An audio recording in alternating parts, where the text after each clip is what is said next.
Okay. How's everyone doing today? Everyone doing all right? It is Super Bowl Sunday. And it kind of stinks in here a little bit with the Chiefs and the Broncos jersey. I'm not going to lie. It kind of stinks in here a little bit. It's a tad bit. But, yeah, jealous.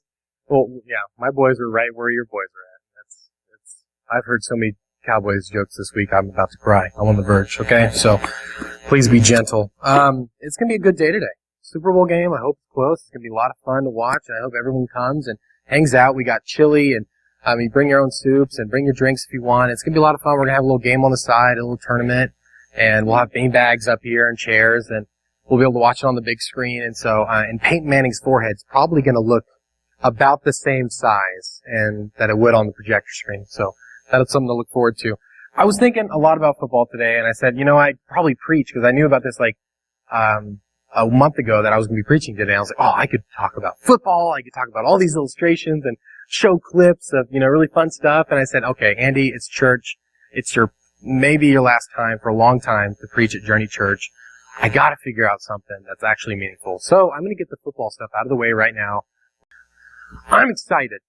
I'm going to tell you that right now. I am excited not only because I'm talking about Old Testament today, not because I'm, it's Super Bowl Sunday. I'm excited because I get to talk to you guys, and I don't know when I'm going to be able to stand up here and drag on a sermon for 40 minutes ever again and make you all fall asleep. I don't know when I'm going to be able to do that, so I'm going to try my best today, and I'm extremely excited just to be a part of Journey Church, and I have been excited to be a part of Journey Church for the last 2.5 years. I love it here, and every time Matt asks me, like, it's a burden, hey, would you mind preaching? I'm like, yeah, I'd preach every week if you let me, and I think it's ridiculous that he thinks I wouldn't. I love it, and I don't know about you guys, but I love it. And so, if you guys can flip over to Judges 3, that's what we're going to be talking about today. That's what we're going to be diving into a discussion about. If you saw on Facebook, we're going to be talking about Ehud today. Now, be honest. While you're flipping there, I want us to all be honest. It's okay. Not everyone knows Scripture. Not everyone knows ins and outs and every verse and every story. How many of us actually are familiar with the story of Ehud? Be honest. Okay, that's great, and that's exactly what I expected. I saw maybe 4 or 5 hands. That's perfectly fine. And because Ehud is a very, very small story, it is, you can easily pass it by because it's not even 30 verses, and it's an amazing story, and that's what I want to talk to you about today because a lot of this may be new to you guys.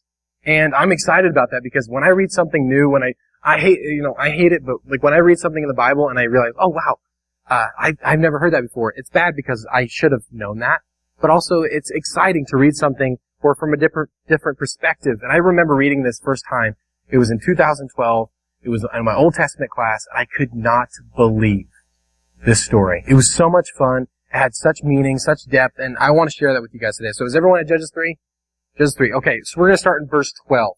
All right, we got that up? Okay, so let me set the story. Guess what? Surprise, surprise, Israel has once again turned their back on God. Oh, I know. It's shocking. They're sinning, they're turning their back towards God, and they don't want any part of Him again. So, what does God do? God allows them to do that, because guess what? We have free will. So He's allowing them to do that. But because of that, He strengthens one king named who? Eglon. King Eglon of Moab against Israel. So, he's gonna oppress the Israelite nation. Yes, he may even enslave them. But he's disciplining his children. They know better. They know better. And so King Eglon has been a king for 18 years. 18 years. And then they realize that they made a mistake. How long does it take you to realize that you need a little more God in your life? Does it take 18 years? I know it doesn't for me. But that just gives you an idea how far they were from God. And it took them 18 years to realize we need to get our act together. We need to start focusing on the right things. So, it says, and the people of Israel again did what was evil in the sight of the Lord, and the Lord strengthened Eglon, the king of Moab, against Israel because they had done what was evil in the sight of the Lord. Verse 13, he gathered to himself and the Ammonites and the Amalekites and probably the Perizzites and termites and all the other ites. He got them and went defeated Israel. So Israel is now defeated. They're under the rule of Eglon for 18 years, and they took possession of the city of Palms. Anybody know what the city of Palms is actually known as today? What? Jericho. Yes, congratulations. A+. And you should come up to the front row. That's where the smart people are at. Come on. And the people of Israel served Eglon for the king of Moab for 18 years. So, get the picture. Israelites are away from God. God places a king that is oppressing them, and for 18 years. And then read what happens right here. Verse 15. And then the people of Israel cried out to the Lord, and the Lord raised up them a deliverer. Sound familiar?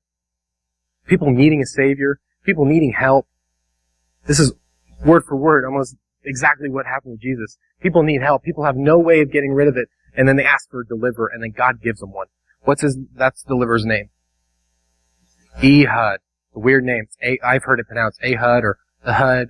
Like we heard it this morning. It was like Ehud. It's just like, I have no idea. But I'm going to pronounce it Ehud because I'm preaching and there's nothing you can do about it. So I'm going to pronounce it Ehud. And Ehud is raised up, and it says he was raised up by the Lord. I just love that phrase. Like, how many of us are raised up by the Lord? I'm not sure exactly what that means, but it's just a beautiful saying. It's saying, yeah, he was raised up by the Lord. Not raised up by your parents, not raised up by, your grandparents, your aunts and uncles. You're raised up by the Lord. That's just something about that phrase I love. And it says, it was, raised up a deliverer, Ehud, the son of who? Gera, the Benjaminite. And what else? He was left-handed. Now, what is that? How many left-handed people do we have in the house? Okay, like we have maybe 5. Okay, 5 or 6. Okay. Listen. A lot of people, the large majority of people are right-handed. Left-handed people weren't very common, especially in that day, because they would train people to be right-handed. Anybody else in school did any of the teachers try to force you to be right-handed? That used to happen, right? They don't do it anymore, but man, that used to happen, and and I just think it's unfair for left-handed people, because it's more expensive to buy a left-handed glove, left-handed scissors. You hardly ever see left-handed pencils. Like, you just never see that. And I feel bad for them. I really do, because it just doesn't make sense. But I'm right-handed, because God loves me, and, obviously just a little bit more than a left-handed person. Just kidding. But left-handed people kind of have a disadvantage, right? What's the disadvantage to being left-handed? I've always seen the desks in school. Yeah, exactly. You're always elbowing. Yeah, and you always get that, pencil mark, right? When you're writing on yeah. See, I can't even fake being left-handed because I just did this, and it's just weird. I can't even eat left-handed. But it's an amazing, but you have to realize back in the day, it was very uncommon for people to be left-handed. As far as I know, I haven't read about a left-handed person, especially pointed out left-handed person. He's the son of Gera, a Benjaminite, and he's left-handed. Why would he add that in there? Why is that important? But does the Bible make mistakes? No. No word is by accident. It's all guided by God, and that's why it's important to remember. He is left-handed. He is Ehud, the left-handed man. And what he does right here, the people of Israel sent tribute by him to Eglon, the king of Moab. They're sending a gift to King Eglon. Why? They've been oppressing him for 18 years. Why would they send it to him? It's a trick. It's a trick. And Megan called it in class. She was like, "Oh, I think it's a trick." I'm like, "You're right. It is." They're sending tribute to him. And when you're running up to a palace or you're running up to the White House, who are you going to be stopped by? The guards, the Secret Service, the people who will stop you, that will pat you down, that will check your car for any type of explosives or anything like that. You're going to be stopped. And so when they're carrying the gift and Ehud is there with them, they're probably obviously going to be patted down. But Ehud already knew that. Ehud was familiar with the palace. He was familiar with the king. He was familiar, and they were familiar with him. He was a judge, and not the type of judge we have today's that wear, the dresses and the hit gavel and everything. Actually, they probably wore types of dresses they probably would make fun of the people the way they dressed back then if they were dressed like that today, probably. But it was different. When you were called a judge, you were a warrior. You realize that? They were a warrior. So Ehud knew what he had to do. He had to have a plan. So what he did is he made a sword. Does it say that? What's the next verse? Verse 16? Okay, now Ehud made himself a dagger. It was double-edged and a cubit in length. How long is a cubit? What? What is it? What? 1.5 feet. Yes, exactly. It's about 18 inches long. So that's not a very long sword, is it? It's a dagger. So it's just a small dagger. So it's not something you would hang on your hip or anything like that. So he had a double-edged dagger about 18 inches. And fastened under his clothes on his right thigh. Okay, now if you're right-handed and you're a warrior, where are you going to have your sword? your left hip. You're going to reach across and you swing, right? If you're left-handed, it's going to be on your right hip, right? But it's a dagger. A lot of people think he had it really either close on the side of his thigh, or he had it actually on the inside of his thigh. So, I mean, it's not a very large knife, so he could have had it on the inside of his thigh, easy. So, this is what his plan is. He puts the dagger under his cloak, under his garment, or the parament, whatever they call it, and he's walking, they're carrying the gift into the palace, and they get to there, and the guards probably check, make sure there's no, where are they going to check? They're going to check on your left hip, because there's no left-handed people, of course. So, they check on the hip, and they let him go through, and they go to the king, and he says, we have a gift for you. I can't remember what verse this is. Presented his tribute to Eglon, king of Moab. Now, Eglon was a very fat man. Does the Bible make mistakes? No. Everything is in there for a reason. So, don't be offended, because you'll learn later in the story, I don't care. Like, I think I'm fat. You're not fat, I promise you. Because God even called this dude fat. Alright? So, I mean, that's saying something. Alright, this guy was not just a, normal guy we see nowadays. Okay, so, and when Ehud had finished presenting the tribute, he sent away the people who carried the tribute. But he himself turned back at the idols near Gilgal and said, I have a secret message for you, O king. So, Ehud sends the people out who carried the gift, and he says, I have a secret message for you, O king. I have a secret message for you. And then the king, he's like, oh, everyone out. Guards, everybody out. Everyone out. He sends everyone out because, it's a secret message, so you gotta listen, right?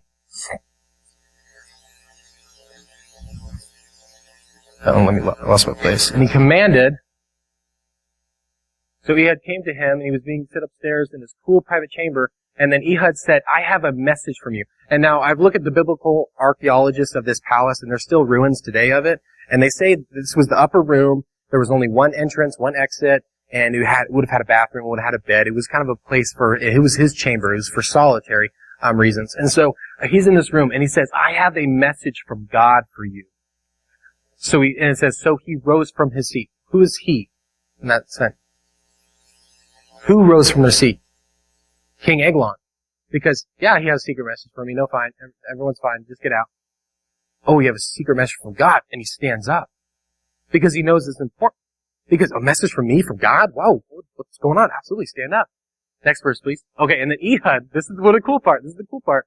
And then Ehud reached with his left hand. This is what I imagine. I imagine he's like, oh, king, come here. I got a top secret message for you from God. And he puts his right hand around him, kind of whispering in his ear. Probably more like this because of how big he was. And so he's probably leaning in and he's whispering. And this is what Ehud does. It says, took the dagger from his right thigh, reached in, thrust it into his belly. We've had murder, folks. This is not a kid's sermon, I promise you. Even though there's children in here, I apologize. But he stabs him in the stomach, and next verse, even the hilt went in after. What's a hilt?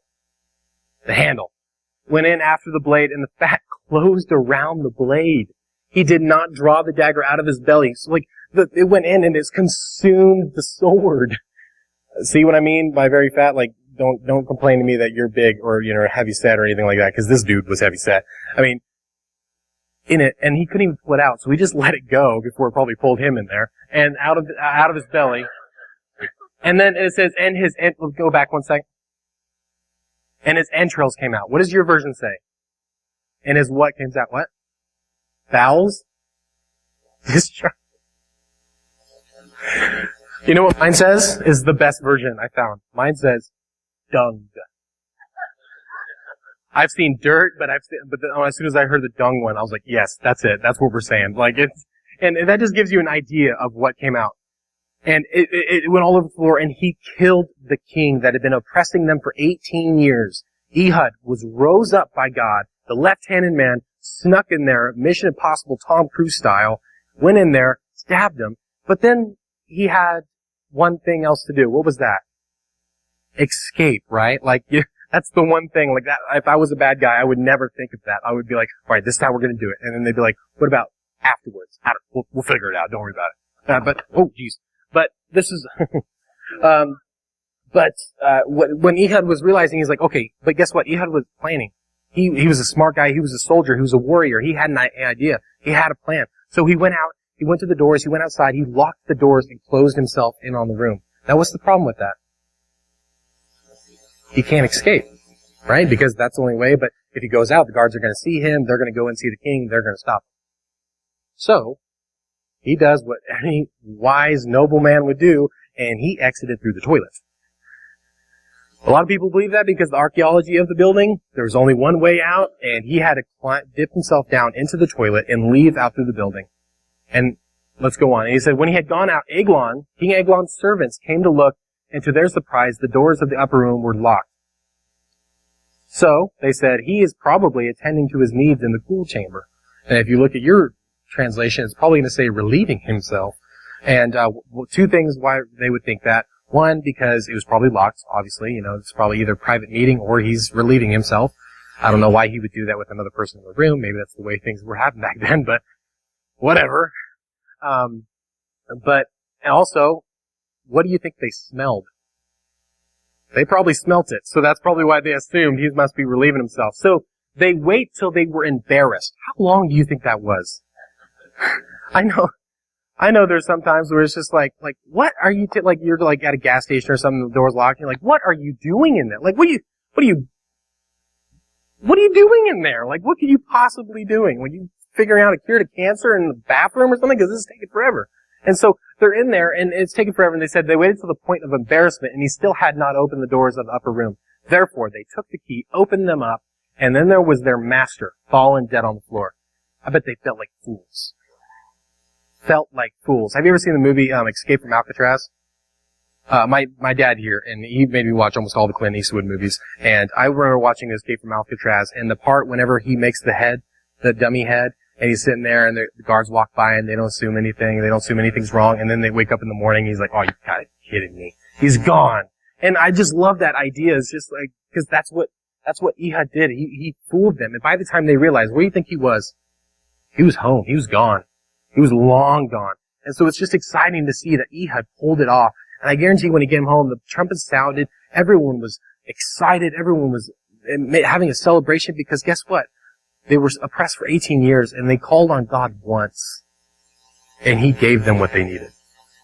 Called on him once, and then Ehud, the stud, came out and just ruined the king and and then they went and they took over the Moab village, and Israel was free for another 80 years, actually. Another 80 years.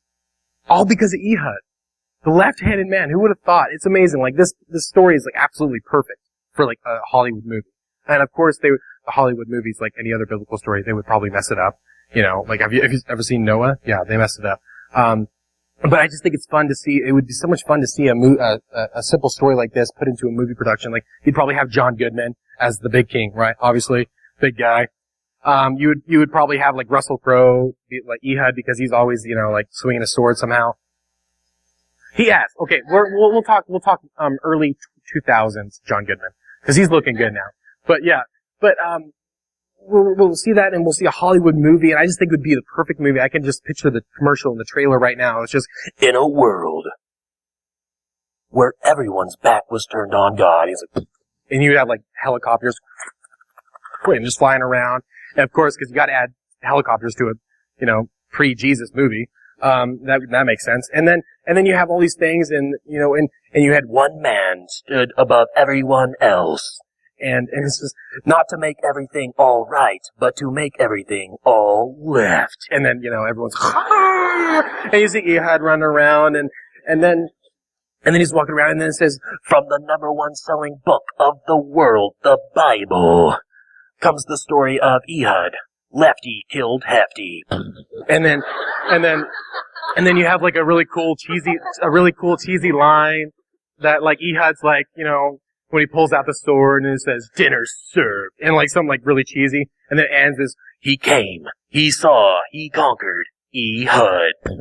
And then it just blows up. So, that's what I imagine every time I look at this movie. It's just how we make a perfect Hollywood movie. Just with something like that. And it gets me excited because Ehud is a true hero. He had a simple little part, a simple little gift, being left-handed. How many of you left-handed people consider that a spiritual gift? If someone came up to you and you said, they're like, what's your spiritual gift? I'm like, I'm left-handed. Like, oh, okay. I mean, just imagine how Ehud felt growing up. Imagine how he felt growing up. I mean, you hear stories of Moses separating, they imagine, okay, Ehud, Moses, and Elijah, like in a big group, and then Moses is like, well, I separated the sea. And then Elijah's like, I call down fire from heaven. And then Ehud's like, I'm left-handed. Like, oh, bow down, not worthy. Like it's just, it doesn't make sense. And Ehud probably got picked on because back then, being left-handed was kind of a disability. People looked at it like that. And so he probably got picked on. He probably got persecuted for that. And he probably got made fun of all the time. But yet, God rose him up and used him. And he got mentioned in the Bible, a huge story. He freed the Israelites for 80 years, for 2 generations. I mean, he must have been a legend. The man who saved us. And Andy, why are you telling me this disgusting story? Are you just telling me this disgusting story to see, how many people cringe and so you can use your movie trailer voice? No. Even though that sounds like something I would do, yes. But that's not my purpose today. Andy, why are you telling us this? And I'm going to tell you, have you ever felt not good enough? Have you ever felt that what you brought to the table wasn't adequate? Have you ever felt that what you had to offer just couldn't measure up to the other people? I don't know about you, but I feel that way all the time. I look at my gifts, and I honestly, if you ask me, Andy, what are your spiritual gifts? I would have a hard time because I'm very insecure about certain things, so I probably couldn't name any, gifts. And I know there's probably a few people in here that would say that I don't know what my gift is. And other people could tell you what that person's gift is because they see it, right?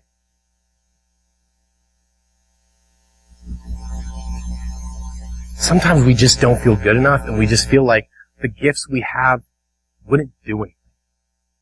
You think that's what Ehud felt like? I mean, he was being raised up by the Lord, but you ever wonder, he was just like, man, I'm left-handed. That's it. I mean, I'm a Benjaminite, son of Gera, left-handed. I mean, there's nothing exciting about that, right? Compared to everyone else, that's nothing. But do you ever feel that way? Do you ever feel like what you offer could be and will never be enough? I think about that all the time. And then I think about how small Ehud's spiritual gift was, if you want to call it that. And I will call it that because I believe if you have something and you use it for God, that's a gift. I mean, that's a spiritual gift. I don't care how small it is or how inadequate you think it is. It's a gift. And for Ehud, that was a spiritual gift for him. And it makes me wonder, if he could do that much, if he could save the whole Israelite nation for 80 years with a left hand, what can you do? Because you're right-handed. Because you're a leader. Because you could speak well. Because you're great with kids. Because you're just a people person. Because you're musically talented. How does that compare to being left-handed? Pretty good, right? And I know, just like me, a lot of the time you guys are probably asking yourself, but I know I got a gift. I know I've got a gift somewhere, even if I haven't discovered it. I know I have one, but will God use me, though? I mean, will God use me just like He did with Ehud? Will He use me like He did with Abraham? Will He use me like He did with Noah and Jonah? Will He use me like that? And every time I hear those type of questions, or that type of attitude, maybe they don't ask that plain right now, but they have that attitude, I stop it and I say, no. Not will He. It's a matter of when. When is God going to use you? Because you better be ready. Because He's gonna. He promises us all that He will use you. That all you have to do is wait, and maybe you don't even have to wait. Maybe He's calling you right now. Maybe He's been calling you recently and said, you need to do this. This is your time to use that gift that I've given you. And I know whenever I say gifts, I think of, singing and preaching and teaching and leading. Guys, Ehud was left-handed. You have a gift. If you're left-handed, you're 100% the way there, okay? God can use you. That could be your gift. Is everyone okay with the idea that they have a gift? Somewhere down deep, no matter how hard it is for you to muster up sometimes. Everyone has a gift, correct? Right on? I want to hear that one last time. Right on? Thank you. You may be asking yourself, will He ever use me? I'm telling you, it's when will He use you? Or when has He already used you? You look back in your life and you kind of realize some things you didn't see at the time, right? I'm like, wow, God was using me for that. Wow, I got to speak to those people. I got to be a listener. Even listening could be a spiritual gift. So we wonder, when is God going to use me? And I promise you, it's soon. It's soon. It could be right now. But I'm telling you, it's going to happen. Remember the story of Jesus feeding the 5,000? I mean, it happened. He fed a lot of people over the time, but there's one story where I absolutely love because you have thousands of people. Imagine, thousands of people. And Jesus is like, okay, gather food from everybody and then come back to me. How many people had food in that whole crowd? Who was it that had it? A little boy. So, you're telling me a little boy was the only one out of thousands of people to have food? Here's my theory. You're sitting around and the disciples come up to you and say, hey, you have any food? We're going to share it with everybody. Food wasn't as common back then. I mean, as accessible as it is today. So, you think, okay, wait a minute, you're going to take my food, my hypothetical food, sorry, hypothetical, if I had food, you would take my food and give it to everybody, split it for all these thousands of people. Yeah, I don't have any food. Don't worry about it, no. Even though they had food, I guarantee some of them lied because they don't want to give it up for thousands of people. They're not going to get anything. But one little boy said, you can have my 2 fish and 5 loaves. You can take it. Yeah, if you want to feed people, go ahead. You're telling me one kid out of all those thousands of people had food? That would be a miracle. There's no way. But that boy, out of all those thousands of people, were probably the only one willing to sacrifice what he had for the better of other people. That's you. Just like the disciples, God is asking you, people are asking you, volunteers are asking you. We're saying, please, sacrifice a little bit. Sacrifice just a little bit of your time. Give us a little bit of your love. We see you're really good with people. Would you like to help out in church? Would you like to come on with, would you be able to sacrifice just an hour or two just on Monday nights to come to Water Gardens? Is that okay? Would you be willing to sacrifice? Would you be willing to sacrifice an hour, 30 minutes, 5 minutes on a Tuesday night at 7 o'clock here at Journey Church to pray for other people? Are you willing to do that? Are you willing to sacrifice what you have? Or are you going to be one of those people? No, I don't have anything. Sorry, I don't have any time. I got to work, actually. NCIS is on. I cannot miss it. I can't miss that Gifts Left. I just got to. I got to be there. I know it's a hard time for me just to pass up, on Law and Order SVU every Wednesday. That's a big thing for me. But we get in our routines and we look at it and we compare the two. Evangelizing, praying for other people, helping out, teaching, leading other people, organizing an event, compared to me sitting at home being comfortable. Are you willing to sacrifice? I'm not saying you guys' routines are important. I'm not saying anyone specific is doing this. I'm saying this is something I've struggled with and I can't be the only one. Am I? Am I the only one not willing to sacrifice little parts of my life? Because I know it is so much easier to sit on that couch and watch a TV show and have your kid just laying down in front of you. Because when I come home, I have that temptation. But how easy would it be just to sacrifice just a little bit of my time? Just to get down and roll around and play. And that's something as simple and so small, but it means so much. And just sacrificing a little time to teach a class or to organize an event to get people there. That's what it's about. It's about sacrificing something you love for something you should love more. Sacrificing something that you desire for something that you should desire far more. You have been given a gift. Every single one of you. And I guarantee, I may not be spot on exactly what your spiritual gift you think it is, but I can tell you right now that I could probably point out to almost every single person here and say, yeah, this is your spiritual gift. That's at least what I see. You guys probably look at me and say, yeah, this is Andy's spiritual gift. And you could be completely wrong. But I may be good at that certain thing. You may be good at certain thing. But that may be not your spiritual gift, but that's not the point. It's a point is that doing something you love, something you're passionate about, and giving that to God and allowing yourself to say, I'm willing to sacrifice this for you. I'm willing to sacrifice this so I can further the kingdom. So,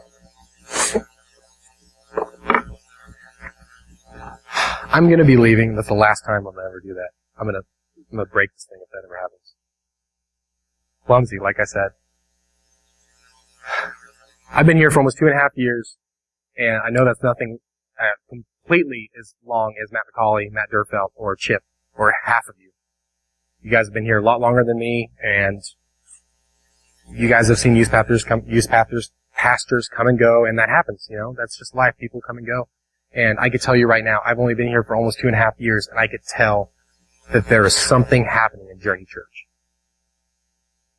It's not about the people, it's not about the names, it's not about what title you hold, that there is something happening at Journey Church. Right on? Right on? If you don't believe something's happening at Journey Church, I don't know why you didn't sleep in today, because I would have loved to sleep in today, but I know something's happening here. I know something's happening. There's ministry after ministry being added. You're like, yeah, well, maybe we should just have fewer ministries and you focus on those. And maybe you're right. But have you seen what we've been doing? We've had rededications and lives being made at a truck stop ministry. None of us has, large majority have never even visited or even had a discussion about. That we probably don't even think about on a regular basis. Every single Monday night, and even when the weather's bad most of the time, people visit Water Gardens visitors and pray with them, talk with them about their life, complete strangers. Tuesday nights, there is a dedicated group of people who come and pray. Not because you ask them to, because they want to. Wednesday nights, we have leader after leader stepping up to teach. There is something going on at Journey Church, and there are gifts all in this room, not just individual, as a body that we can put together. And it says in Romans that if my internet was working, I would read the verse to you, but it's Romans 12:4-5, and it talks about body parts, and it talks about the church is a body, and you're an arm, you're a leg, you're an eye, you're a piece of hair. Sorry, Greg. Wouldn't that be ironic if Greg was the hair? Wouldn't that be funny? But we all have these body parts, and all together, we're one body. And as the church, the worship team can come up. But as a church, we are one body. We are all specific parts. And individually, we're nothing. We're just nothing but mangling body parts. But together, we're a body. But I'm telling you right now, a body, I know a dog that has only 3 legs. He can still run, right? Of course he can. But can he run as fast as he could have with 4? No. Can he walk as good? He just had surgery because of hip dysplasia. His health is not as good as it could be if he had 4, right? If we do not have all of our body parts working, we can never realize the full potential of Journey Church. Not just Journey Church, but the body of Christ. Yes, we can succeed, and we have succeeded with every ministry. We have succeeded with Next Step immensely. But imagine if every single spiritual gift was being put apart into one body. Imagine what we could do then. Imagine what we could do. We were top 5 churches in the 4-state area last year. Look at our congregation. This hasn't grown. I don't think it's grown a little bit, but not much. It's not College Heights. It's not Oronogo. But why do you think we got voted? It's because we're doing something. Because something is happening here. And God is telling you, you have a spiritual gift. Now I'm going to ask you, and I'm going to leave you with this. What are we going to do about it? What are you going to do about it? And you say, yeah, I'm already helping. I'm already doing my job. But then when's the last time you motivated someone else to do theirs? Looked at them and said, man, I've noticed you're really great with kids. Would you like to help out? I can notice you have good opinions and you're very smart and knowledgeable. Would you like to teach or spend a moment talking? What are you going to do about it? You have a gift. We have a goal. What are we going to do about it? Chip and Matt are going to be in the back. I'm going to be right up here if you needed prayer. But I pray that you're saved. You know you have a gift, but you're ready and you're not sure where you need to go, or you know where you need to go and you just need help. Come up here, talk to Matt and Chip, get plugged in, figure out where you can give your God-given gift to further His kingdom.